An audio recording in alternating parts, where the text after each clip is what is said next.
মধ্যপ্রাচ্যে এমন এক যুদ্ধ শুরু হয়েছে যা অনেক বিশ্লেষকের মতে 2003 সালের ইরাক যুদ্ধের পর সবচেয়ে বড় সামরিক সংঘাত হতে পারে।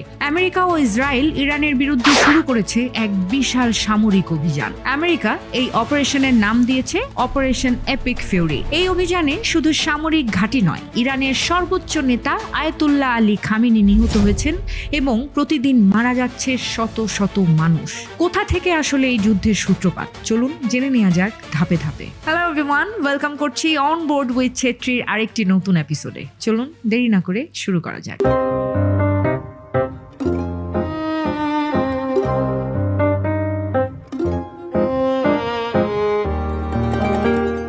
2026 সালের 28শে ফেব্রুয়ারি যুক্তরাষ্ট্র ও ইসরায়েল যৌথভাবে ইরানের বিভিন্ন শহরে ব্যাপক বিমান হামলা চালায়। এই হামলার লক্ষ্য ছিল ইরানের মিসাইল ঘাঁটি, সামরিক কমান্ড সেন্টার এবং ইরানের রাজনৈতিক নেতৃত্ব পুরোপুরি ধ্বংস করে দেয়া। আর এই অপারেশনের নাম অপারেশন এপিক ফিউরি এবং এটি একদিনের হামলা নয়। ট্রাম্প বলেছেন এই হামলা কয়েকদিন ধরে চলবে। ট্রাম্প সরাসরি বলেছেন, আমরা ইরানের মিসাইল ধ্বংস করব এবং তাদের মিসাইল শিল্প পুরোপুরি মাটিতে মিশিয়ে দেব। আর এই পরিকল্পনা অনুযায়ী তেহরান, ইস্পাহান, কোম, কেরমানশাহ সহ ইরানের বিভিন্ন শহরে বোমা ফেলা হয়েছে। পুরো পরিস্থিতির সবচেয়ে হৃদয় বিদারক অংশ হলো ইরানের স্কুলেও হামলা করেছে ইসরায়েল। মিনাব শহরে মেয়েদের একটি প্রাথমিক বিদ্যালয়ে বোমা ফেলা হয়েছে। কমপক্ষে 100 শিশু মারা যায় এই ঘটনায়। এটা ঘটেছিল দিনের বেলা, যখন স্কুলে সবাই উপস্থিত ছিল।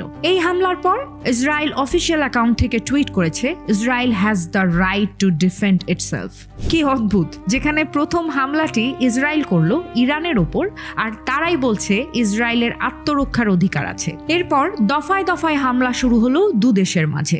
হামলার প্রথম দফাতেই তেহরানের একটি সুরক্ষিত কমপ্লেক্সে আঘাত হানে বোমা। সেখানেই ছিলেন ইরানের সর্বোচ্চ নেতা আয়াতুল্লাহ আলী খামেনি। পরবর্তীতে ইরানের রাষ্ট্রীয় গণমাধ্যম নিশ্চিত করেন এই হামলায় আয়াতুল্লাহ আলী খামেনি নিহত হয়েছেন। হামলার সময় খামেনি তার অফিসে ছিলেন।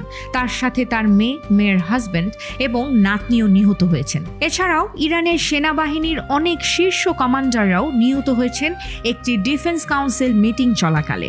এই হামলার পর ট্রাম্প বলেছেন, যারা ইরানের সব সিদ্ধান্ত নেয় তাদের বেশিরভাগই এখন আর নেই। আয়াতুল্লাহ আলী খামেনির মৃত্যুতে ইরানে 40 দিনের জাতীয় শোক এবং 7 দিনের ছুটি ঘোষণা করা হয়েছে। খামেনির মৃত্যুতে তেহরানের রাস্তায় প্রতিক্রিয়া ছিল দুভাগে বিভক্ত। একদিকে কিছু মানুষ উদযাপন করছে, আবার অন্যদিকে দেখা যাচ্ছে কেউ কেউ কাঁদছে। এই হামলার পর ইরান ঘোষণা করে তারা প্রতিশোধ নেবে। এরপর শুরু হয় পাল্টা হামলা। ইরান একযোগে হামলা চালায়